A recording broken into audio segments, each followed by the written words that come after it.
Now, with compressibility, what we're going to find out is that eventually we run into shock waves. Like, yes, our flow can compress without a shock wave, but a lot of times, and most of the time, what we're going to find is we're compressing our flow using shock waves. Now, shock waves are these cool things that you hear about in movies. We haven't talked about it too much in this course. So, like, why do these shock waves exist? What do they do? Well, the easy thing is that across a shock wave, your pressure increases dramatically, your temperature increases dramatically, your density increases dramatically, and your velocity, well, that decreases. So all those other things go up, your velocity goes down. If you're looking at it through your total energy equation, what you see is that my total enthalpy at the beginning and the end have to be the same because it's adiabatic. But what I have then is that my enthalpy at the beginning, that velocity term is big, and at the end, that velocity term is small. And so that means that H2 is going to go up. It's going up. So I'm increasing my temperature going across it. Okay, so that's all kind of cool things. We'll spend all of next chapter talking about where shockwaves come from, how we can calculate our properties across a shockwave. And I kind of spoiled some of that for you just now. But why do these shockwaves exist in the first place? Just why? Because we're moving really fast. Why does a shockwave suddenly pop up? Well, the answer is information. So information travels through a medium at the speed of sound. You're like, well, I can shoot a bullet faster than the speed of sound. You could, okay.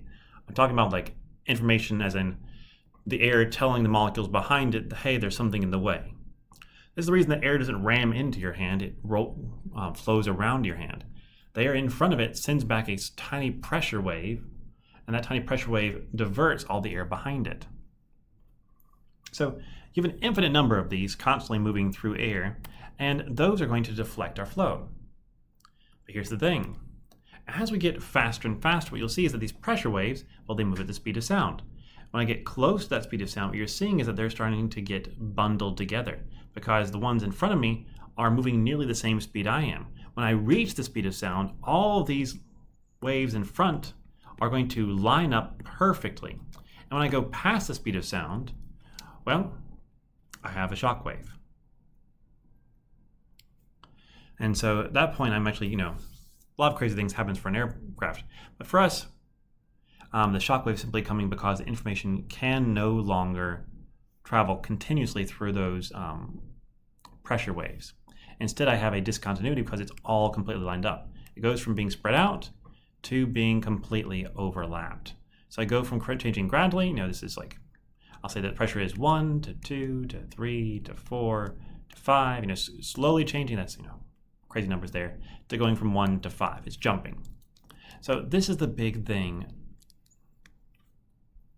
with our flow when we get really, really fast. As soon as we go past Mach 1, well, bad things can happen. The first airplane to break the sound barrier, they didn't think it was actually possible for a while, then they realized, okay, we think it's possible. The plane disintegrated. Like the man was in the plane, it disintegrated because a lot of things happen when you break the sound barrier.